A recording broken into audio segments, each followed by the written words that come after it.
With Jessica in Huntington Beach. How are you? Hi. Oh, hi. You're live. Hi. It's Matt and Jen. How you doing? I'm doing well. How are you guys? Good. Pretty good. Hey, you forgot about with Octomom. What's that? You forgot about Octomom. Oh, Octomom. Never mind. Oh, yeah, Octomom, yes. Yeah. Well, hey, I had a question as to why when really traumatic things happen to people, they tend to turn to God.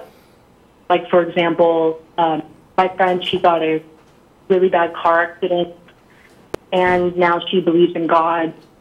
And I'm just wondering to ask you, why do you think that happens? Because it's really confusing. I think it's because people are trained to do that. Yeah. I don't think it's necessarily something that's natural. This goes back to there's no atheists in foxholes, which I'm sure you'll speak on. Yeah. Yeah, and I think it's a learned behavior.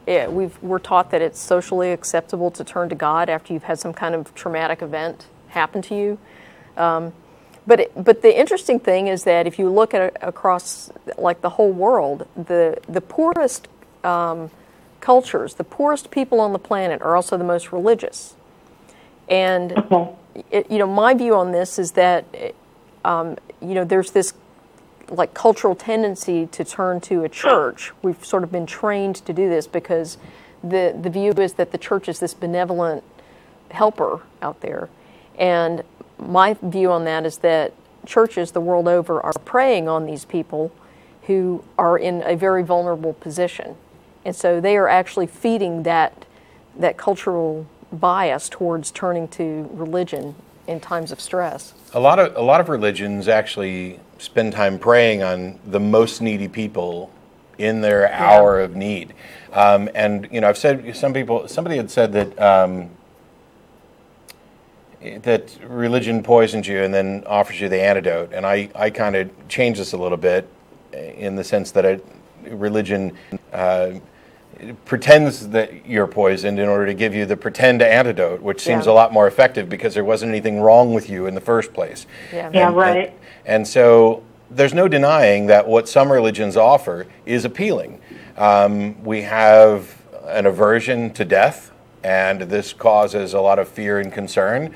And so the idea that you might not die could be appealing to people. The idea that there's somebody who loves you even when nobody else seems to love you. There's somebody who cares about you and wants to share something with you even when you feel alone. That the loved ones that you have already died, that you'll get to see them again. There's lots and lots of appealing ideas, and the idea that you're not in an indifferent universe that is potentially chaotic, and that in fact this is all part of somebody's plan, even if you can't see it. This is appealing. And so when you're in those dire situations, you've been in a car wreck, you don't know what's going to happen, your world is turned upside down, just clinging to the idea that somehow, some way, this all makes sense and is part of a plan is an idea that many people gravitate toward. And I don't think it's any accident that those are the things that religions tend to prey on. Yeah.